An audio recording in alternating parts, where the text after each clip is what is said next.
For today's video, eto na nga at ipapakita ko na sa inyo yung ginagamit kong lotion. May mga nagtatanong kasi kung ano nga daw ba ang gamit ko, bakit nga daw ba nag-glow yung aking skin at lalo akong pumuputi.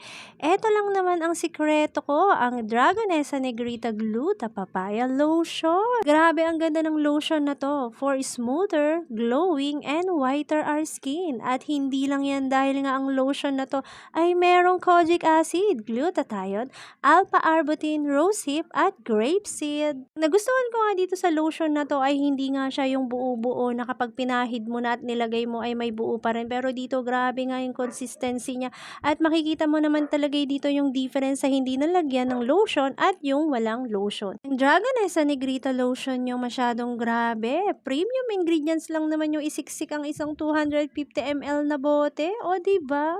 Sulit na sulit ang 300 pesos mo dito. Grabeng magpaputi at magpakinis. At ang pinaka-the best dito, yung puputi ka permanently. Hindi yung one day lang tapos bukas na wala na. As in, permanently kang puputi dito. Kaya ano pang hinihintay nyo? I-try nyo na. Kaya sa mga nagtatanong dyan, eto talaga ang pinaka-sikreto ko. Kaya ano pang hinihintay nyo? I-try nyo na rin. At makikita nyo naman sa comments section kung saan ko nga ito binili. Pwede nyo nga puntahan. Malapit lang yan.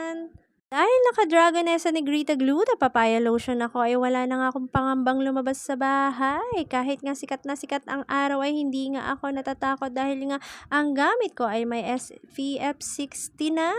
At sana po nagustuhan nyo ang aking video. Maraming salamat po.